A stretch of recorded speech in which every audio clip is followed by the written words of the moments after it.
Assalamualaikum warahmatullahi wabarakatuh. Kita berjumpa kembali pada belajar OSN Fisika. Pada chapter 20 atau pertemuan ke-20 kita masih membahas soal-soal pada kinematika gerak satu dimensi.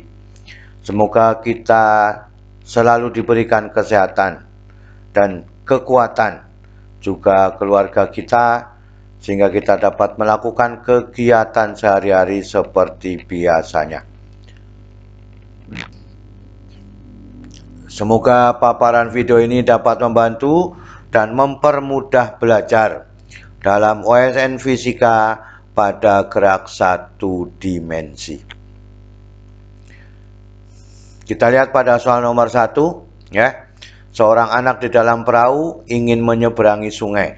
Kecepatan arus sungainya kali lebih besar dari kecepatan perahu relatif terhadap air. Ya. Jika anak menyeberangi sungai dengan kecepatan diarahkan tegak lurus dengan kecepatan resultan perahu, ya, maka anak ini membutuhkan waktu T, ya, untuk sampai di seberang sungai. Berapakah lama waktu yang diperlukan untuk menyeberangi sungai jika kecepatan perahu relatif terhadap sungai tegak lurus dengan kecepatan sungainya? Maka dengan demikian, ya, yang diingat K-nya lebih besar, kali lebih besar, K kali lebih besar dari kecepatan perahu relatif terhadap sungainya. Maka dengan demikian, ya, kita lihat pada kasus yang pertama, kecepatan resultan perahu tegak lurus, ya, dengan kecepatan perahunya. Kecepatan resultannya adalah V1, kecepatan perahunya adalah V. Ini V tegak lurus dengan V1. V kemudian KV-nya, kecepatan arus sungainya ini, ya, lebih besar daripada V1.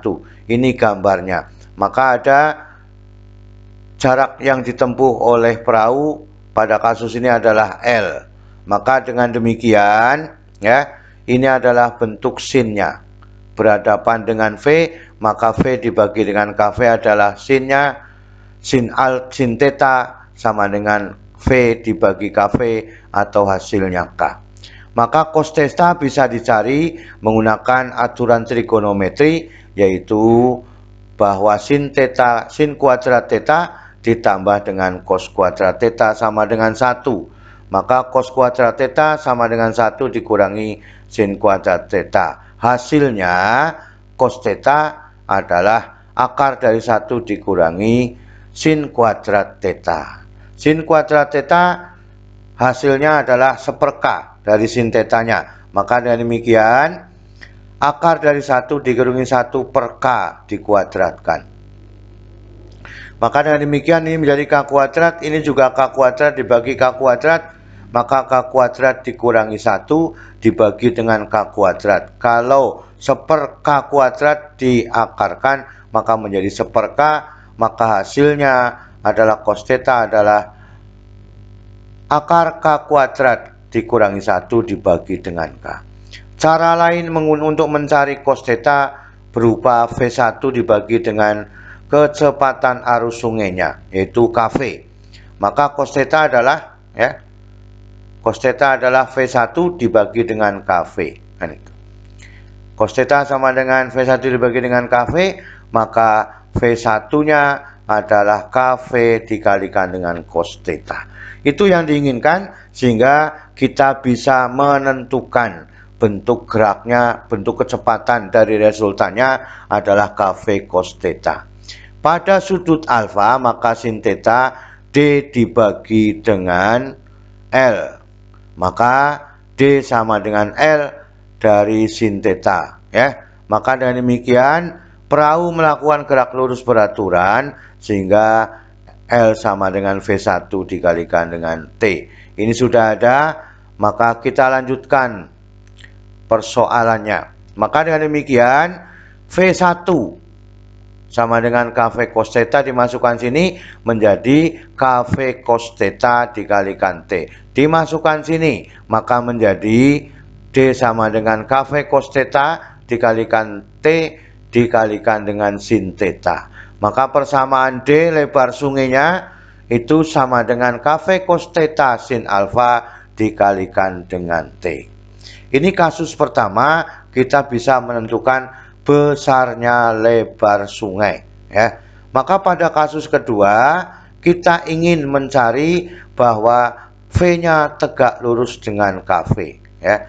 Kecepatan resultan perahu, ya, tegak lurus dengan kecepatan sungainya atau sama dengan KV-nya. Ini gambar yang diilustrasikan demikian. V-nya, ya, ini tegak lurus dengan KV, ya. Maka dengan demikian D yang ditempuh adalah sama dengan V yang ini dikalikan dengan T aksen. Karena kasus pertama sudah pakai T, kita bedakan dengan T aksen, ya. D-nya sudah ada lebarnya, yaitu KV cos theta sin alfa dikalikan dengan T. Maka dimasukkan KV cos theta sin alfa dikalikan dengan T sama dengan V dikalikan dengan T aksen. V dibagi V1, maka T aksen sama dengan K cos theta sin alfa dikalikan dengan T. Tadi sudah ditemukan bahwa sin alfa sama dengan 1/K. Kemudian cos theta K kuadrat dikurangi 1 dibagi dengan K. Dimasukkan ke sin alfa dengan cos theta. Maka dengan demikian T aksennya sama dengan K ini tetap, yang ini, ya. Cos theta diganti ini, maka cos thetanya diganti K kuadrat dikurangi 1 dibagi dengan K. Sin tetanya, sin alfanya menjadi 1/K dikalikan dengan T, ya. Maka dengan demikian ini K dibagi K1 masih ada 1/K. Maka T aksennya sama dengan T dikalikan akar dari K kuadrat dikurangi 1 dibagi dengan K. Jadi waktu yang diperlukan merupakan bentuk perbandingan, ya, dari bentuk dari akar K kuadrat dikurangi 1 dibagi dengan K dikalikan dengan T. Itulah yang ditempuh oleh perahu sampai bisa menyeberangi sungai dengan baik. Itulah pada soal nomor 1. Kita lihat pada soal nomor 2. Sebuah perahu motor melaju dengan kelajuan mesin konstan. Ketika perahu bergerak searah dengan arus sungai, ia melewati botol yang terapung terbawa arus sungai. Jika T jam kemudian perahu tersebut berbalik arah, kemudian bertemu dengan botol pada jarak X, ya. Maka dengan demikian dari tempat pertemuan tadi tentukan laju arus sungai tersebut, ya. Kita bahas bersama-sama. VA kecepatan sungai relatif terhadap tanah atau kecepatan air terhadap tanah. Kemudian VP kecepatan perahu terhadap airnya. T1 sama dengan T, lama perahu bergerak searah dengan arus sungainya. Maka T2 lama perahu bergerak berbalik arus sungainya. Ini fase yang pertama, ini fase yang kedua. Maka dengan demikian inilah gambarannya.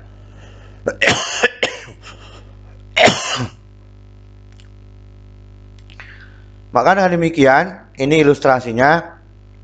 Perahu bergerak dengan ke arah kanan, ya, VP-nya searah dengan A-nya, VA-nya itu bertemu dengan botol. Sampai berbalik kemudian, ya, maka dia ketemu dengan botol, tapi botol sudah menempuh jarak sejauh X. Ini yang mula-mula setelah berbalik ini menjadi X, ya. Maka dengan demikian, ya, jarak perahu searah dengan arus yang ke sana, ya, maka relatifnya adalah VP ditambah dengan VA, kan itu, ya. Maka, ya, L VP VA T1 sama dengan T, kan itu. Yang ini, ya. Maka jarak perahu searah dengan arus ini, ya, L-nya yang ke sana, yang ke kanan adalah VP VA kemudian T1-nya sama dengan T. Maka dengan demikian, jarak yang ditempuh perahu searah dengan arus sungai kita namakan L1 adalah VP ditambah VA dikalikan dengan T1. Maka dengan demikian, L1 sama dengan VP ditambah VA dikalikan dengan T. Karena T1 sama dengan T. Kita lanjutkan. Jarak perahu berbalik arus, maka dengan demikian ya, ini berbalik ke sana, maka yang ada adalah VP dikalikan dengan T2. Nah itu. Ya. Jadi L-nya sama dengan, pada waktu berbalik L-nya sama dengan VP dikalikan dengan T2. Kita lanjutkan. Nah, kita lanjutkan. Ini gambarnya masih sama. Maka sudah ketemu L1 VP ditambah VA dikalikan dengan T. L-nya adalah VP dikalikan dengan T2. Kemudian jarak botol saat bertemu dengan perahu. Maka X-nya sama dengan VA dikalikan dengan T di sini ya. VA-nya dikalikan dengan T-nya.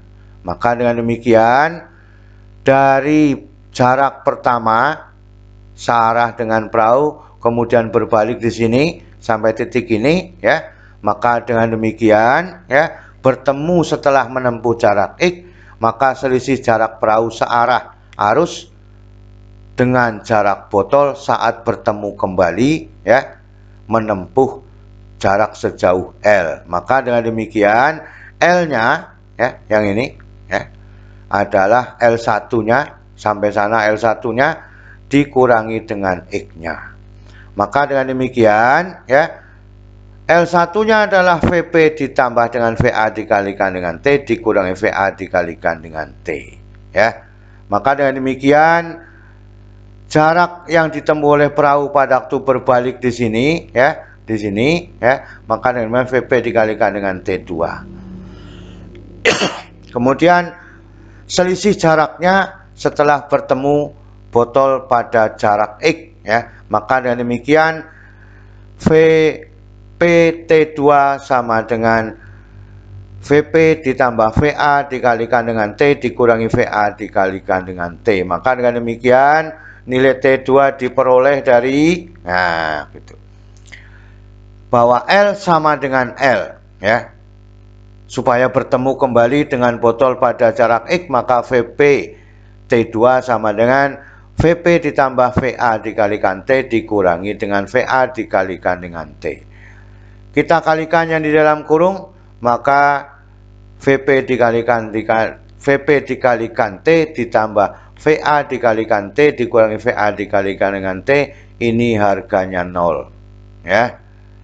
Maka dengan demikian VP dibagi VP adalah 1, maka T2 juga sama dengan T. Artinya waktu yang ditempuh perahu mau ketemu botol pada jarak X juga hasilnya T2 juga sama dengan T. Jadi pada peristiwa pertama sama dengan pada peristiwa yang kedua waktunya. Maka dengan demikian jarak total yang ditempuh botol merupakan waktu tempuh perahu sampai bertemu dengan searah kecepatan arus VA-nya. Maka dengan demikian X-nya ya, sama dengan VA ya. Jadinya yang ke sana T1, kemudian ketemu botolnya adalah T2. T1 dengan T2 dijumlah. Ini T1 perahunya, kemudian ketemu botol adalah T2. Maka T1 disama dengan T2. Maka dengan demikian T1 sama dengan T, T2 sama dengan T, maka X-nya sama dengan VA dikalikan T ditambah dengan T ya. Maka sama saja X-nya sama dengan 2VA dikalikan dengan T. Maka kecepatan arus sungainya adalah VA sama dengan X dibagi dengan 2T. T1 sama dengan T2 ya. Dari mana T1 disama dengan T2? Maka T1 ditambah T2 ini gerakannya. Perahu searah sebelum berbalik adalah T1, kemudian berbalik ketemu botol sejauh X, ya, sudah bergeser sejauh X juga T2. Ternyata T1 sama dengan T2, maka VA-nya sama dengan X dibagi dengan 2T. Jadi itulah pada soal nomor 2, ya. Jadi perlu ketelitian untuk merubah variabel-variabel yang diperlukan di dalam soal, ya. Itulah keseluruhan soal pada pertemuan kali ini. Artinya kita sudah bisa, ya, menyelami soal-soal OSN fisika, ya. Pelan-pelan kita hadapi sehingga kita bisa menggunakan logika dengan baik dan kita bisa menemukan kesimpulan-kesimpulan pada soal-soal tersebut, ya. Selalu semangat belajar. Terima kasih. Wassalamualaikum warahmatullahi wabarakatuh.